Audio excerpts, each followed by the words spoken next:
O escritor irlandês Oscar Wilde certa vez escreveu: "A vida imita a arte mais do que a arte imita a vida."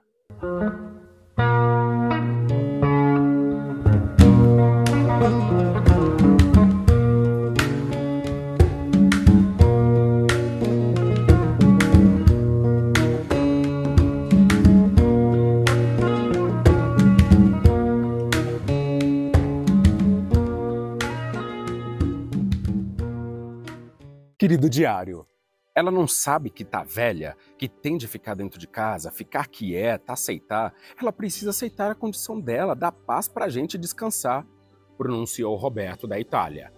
Beto, não fala assim, mais respeito.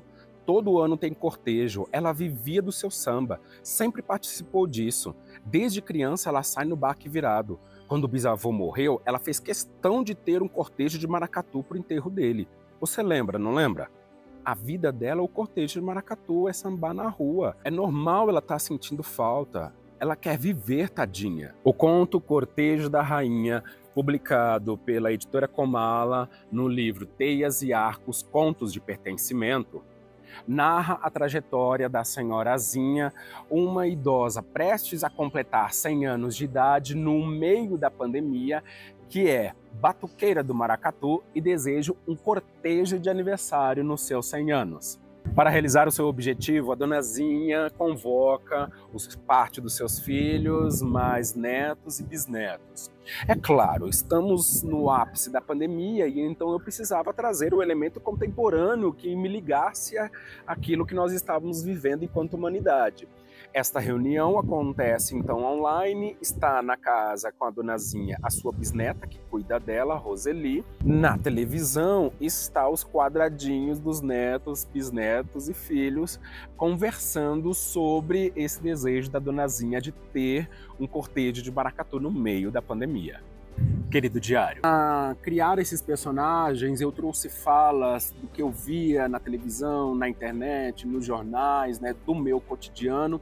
Foi um exercício saboroso, um pouco difícil, porque eu precisava condensar a personalidade dessas pessoas quase que caricatas, né, para poder ter sentido ali no conto.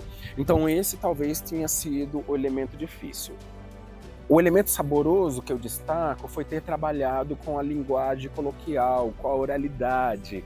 E eu contei com a respeitabilidade da editora Comala, do editor Guilherme, que soube entender isso, que tinha ali uma oralidade naquele conto que também traz uma musicalidade, um ritmo para ele em si.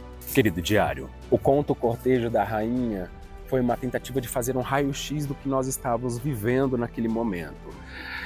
Você tem desde aquelas pessoas que foram compreensivas com aqueles que estavam sofrendo com a Covid, principalmente os mais velhos, né? Mas também aqueles que foram totalmente desrespeitosos. E isso se apresenta na fala do bisneto Beto. Não queria trabalhar com uma falsa verossimilhança, né, de que vivemos todos a mil maravilhas. Tinha só ali o confronto dela, da senhorazinha, querer o cortejo de maracatu durante a pandemia. Não, nós tivemos que lidar também com pessoas que foram danosas moralmente para com seu semelhante. E isso eu não podia deixar de transparecer nessa escrita. Assim como Oscar Wilde afirmou que a vida imita mais a arte do que a arte imita a vida, olha, cada vez mais eu tenho acreditado nisso, porque aquele momento que nós vivemos durante a pandemia foi surreal. Parecia que a gente estava literalmente meio que num romance ou num filme distópico.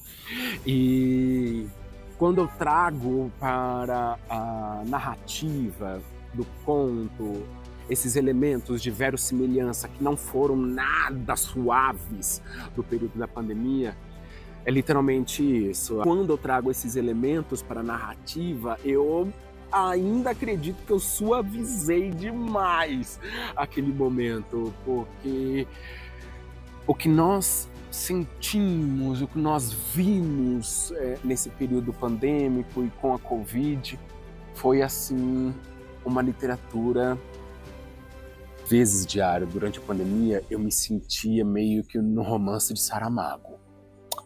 Tipo, ensaio sobre a cegueira. Ensaio sobre a saúde, sei lá. É isso. Ponto final.